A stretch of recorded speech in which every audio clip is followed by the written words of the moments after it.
Sa isang maliit na barangay sa isang malayo't liblib na lugar, may isang mag-aaral na nagngangalang Miguel.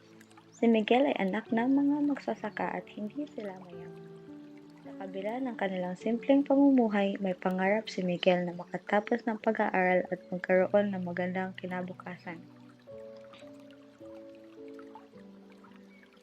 Sa isang araw, may dumating na malaking pagkakataon sa kanya. Nakakuha niya ang isang scholarship sa isang prestisyong paaralan sa kalapitan ng lungsod.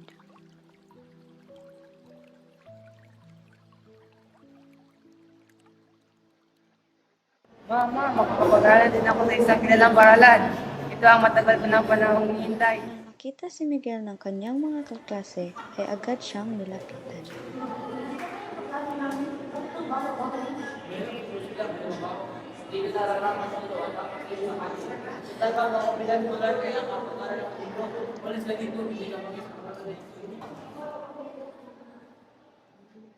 Bakit kaya ganito sa akin sa amin? Gusto ko yan naman sana mag-aral upang matutusan ang aming kahirapan.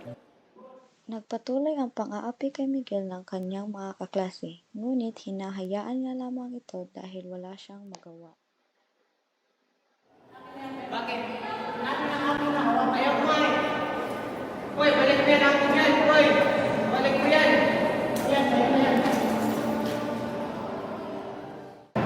Ang baho-baho mo talaga. Hindi ka talaga nararapat ang paaralan nito.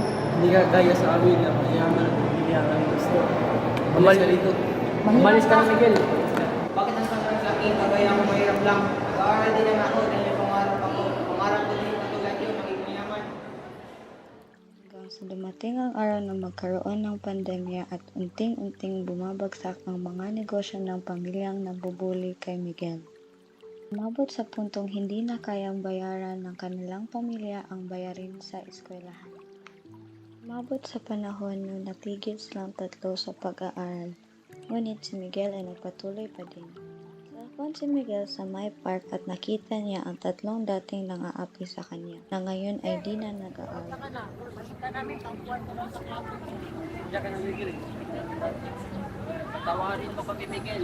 Ngayon alam na namin kung paano maging mahirap. Tawad ko na kayo. Ano lang po na daan nangyari sa inyo. Ngayon alam niyo na kung paano maging mahirap po sa hirap. Sana sa susunod, wag ko na ulitin mag-apply dahil lamang kayo ay nakadaan. Aral sa kwentong ito ay pagiging mabait sa kapwa at ang kakayahang makontento sa kung anumang meron tayo ngayon. Sapagkat hindi sa lahat ng oras ay sa atin pumapador ang tadhana.